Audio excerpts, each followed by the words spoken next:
This is my last comment to all of you. This is what I want to conclude with, because this is one of the most important problems we're going through in the ummah today. This ummah today, one of its biggest problems is a lack of wisdom, and the lack of wisdom shows when we are only concerned with the outside and not concerned with the inside, even within Islam.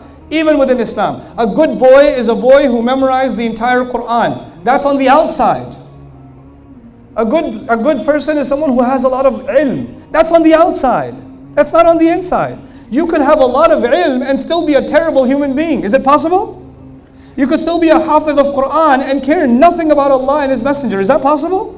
Yeah. Making somebody a hafiz does not make them a good person. Hifz is important. My kids do hifz too.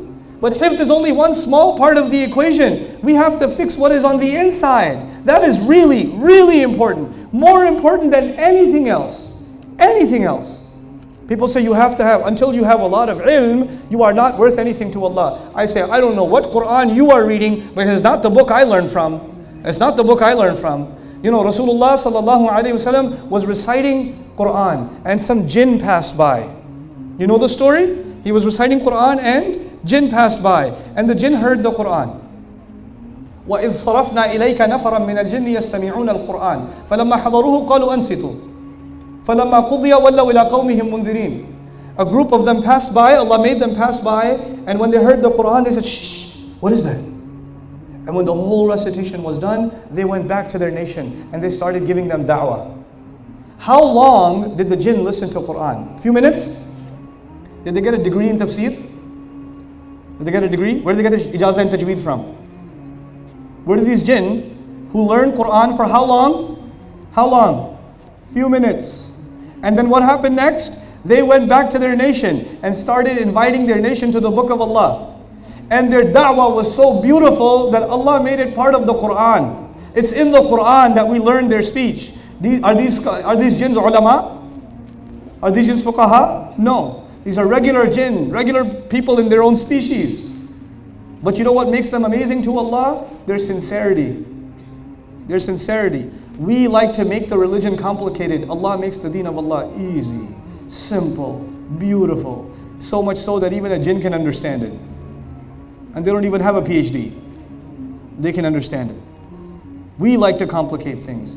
We like to teach everything about Islam in a complicated way. And Allah likes to teach it in a simple way. That is the wisdom of Allah, keeping things simple. We complicate things. Somebody recites Quran and we say, where'd you get ijazah from? Which is it Hafs? Is Hafs and Asim? Is it Warsh? Oh no, your qalqala needs to be longer. Your mud needs to be this. You're going to spend 3 years doing tajweed and nothing else. You make things, this was never the case in the past, by the way.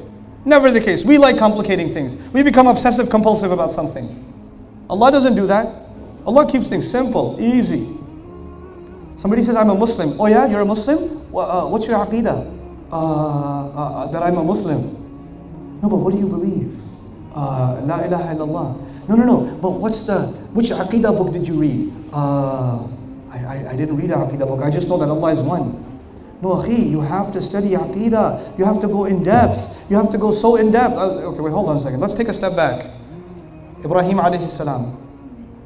Ibrahim alayhi salam. Listen to his speech in the Quran. Is it complicated or simple? It's simple. What do we like to do? Complicate even the simplest thing.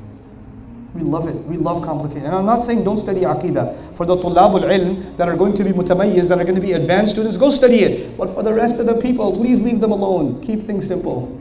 Because Ibrahim alayhi salam kept things simple. Salih alayhi salam kept things simple. Isa alayhi salam kept things simple. They were the best teachers Allah could ever choose. They were the best of all teachers, these prophets alayhi salatu wasalam. And the best of their speeches made it into the Quran. You're not going to come up with a better way of teaching people iman than the book of Allah. It's not going to happen. And Allah makes things easy, we make things difficult.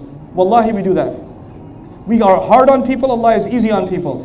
This idea that I share with you at the end, how we don't have this balance anymore in the way we present Islam, it's made things so hard for the Muslims. So many Muslims think they're disobeying Allah in everything. And that Allah is just going to punish them. Allah is always angry with them. And Allah Himself says, مَا يَفْعَلُ اللَّهُ بِعَذَابِكُمْ. What is Allah going to get out of punishing you? Allah doesn't want to punish you.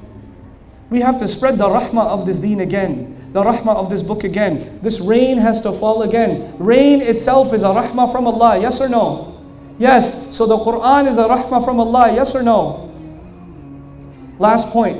Let me show you how Quran is a rahmah from Allah. I was just talking about Surah Rehman in Qatar. I'll share one thing with you. Just one thing. Think about this as you leave today. In Surah Rehman, it begins Ar-Rahman, which is such a beautiful name of Allah, right? The name of Allah that has love, the name of Allah that has care, the name of Allah that is tied to the word Rahm.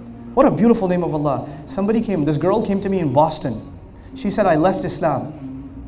She said, I left Islam. I said, why did you leave Islam? And she said, because of Surah Al-Rahman. I said, why? What did Surah Al-Rahman do to you? She says, in Surah Al-Rahman, Allah begins with Ar-Rahman, that He's so loving and caring and merciful. And in the middle of the surah, He starts talking about hell and how people are going to burn and how people are going to be tortured. How can Allah that is so full of love and rahmah torture people? How could He do that? And I had a long conversation with her, but I'll just share one thing with you. The description of Jahannam in Surah Al-Rahman is one of the most terrible descriptions in the whole Quran. The following description is rated R for graphic words and seriously scary content.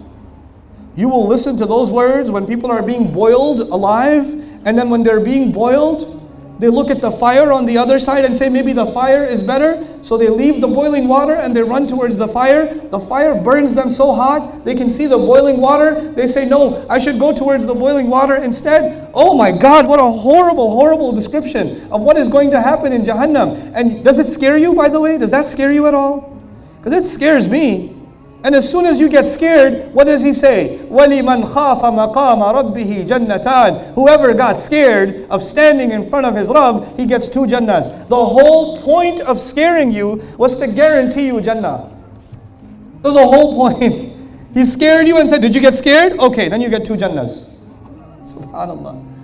Even when He scares you, He gives you something good. This is what Allah does. We don't do that. We like to only scare people. We only like to be negative with people.